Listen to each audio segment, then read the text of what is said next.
Уникальная формула таблеток Пардифен действует комплексно при головной боли, боли в суставах, воспалении и простуде. Пардифен. Не дай боли ни одного шанса. Лош намоянд то дар бозии имрӯза ҳар як қал пирӯзӣ ба даст биёранд ва ё ин ки имтиёз ба даст биёранд ва аз ин мусобиқа бо имтиёз наздик аст ва исмои онҳо арабӣ ҳастанд. Ба ин хотир бо ҳуруфҳои инглисӣ якаме дигаргун мешавад талаффузи номҳои إلى اليسار لليمين محاولة من جديد عملية مرور تصويبة جول جول من طاجكستان. أول أخبار المباراة عند إدريس يوروف صوب كرة بدون خوف. пирӯзӣ ба даст овард ва дар ҷои аввал бо 6 имтиёз қарор гирифт. имрӯз як чиз метавонад алҷазоирро ба зинаи аввал барад. пирӯзӣ дар бозии имрӯза бар муқобили тоҷикистон мешавад. ҳоло дар қисми аввал чӣ тавре ки болотар гуфтам натавониста буданд бозингарони алҷазоир барои муваффақияти худ коре карда бошанд, аммо дар қисми дуюм шояд ин корро бикунанд. гуфтанӣ будам, аммо мазарат мехоҳам, чунки мунтахаби тоҷикистон аллакай бо ҳисоби 2-0 пешсаф мешавад ва голи дуюм аз ҷониби муҳаммаҷон шарипов зада шуд дар дақиқаи 22 рақобат.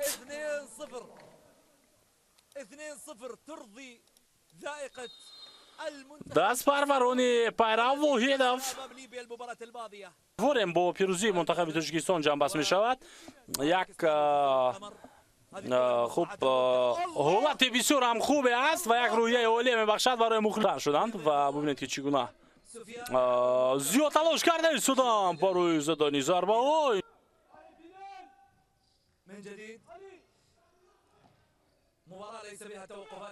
рақиби худро, аммо идома чӣ мешавад ҳоло якҷо хоҳем дид, чунки ҳамлаҳои алҷазоир ҳам хеле хавфнок гашта истоданд ва яке аз голҳо ҷавоби худро пайдо мекунад, яъне мунтахаби алҷазоир ба як голи мо ҷавоб мегӯянд ва ҳисоб 2-1 мешавад дар дақиқаи 30 майдондорӣ.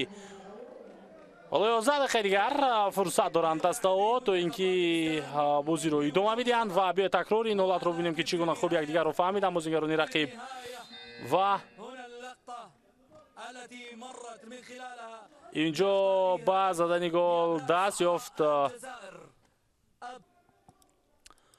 акнун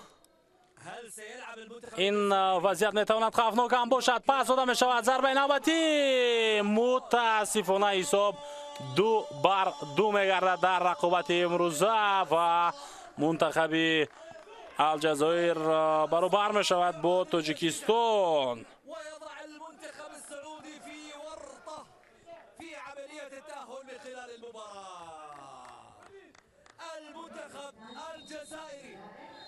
يعود بقوة الشخصية، يعود بفرض الأسلوب. ببینید تکرار این حالت رو که چگونه استفاده بردند. كانت من 4 حبيبي شريف والتصويب جاءت من پرتاب دلشاد سلاموف با کناری چپ.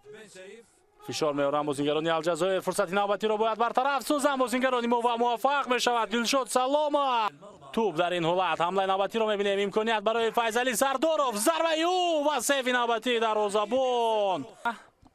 لیبیا در زینه اول قرار گرفت.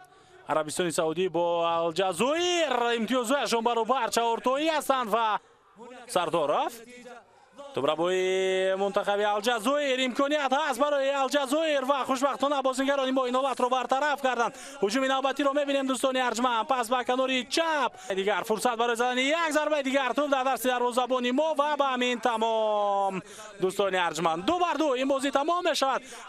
فوتبال بازی کشور ببینیم. به هر حال الجزایر با 5 امتیاز در گروه A در جای دوم قرار میگیرد پس از لیبیا و با مراحل پلی آف میبرد. عربستان سعودی 4 امتیاز دارد در زینه سوم باقی میماند.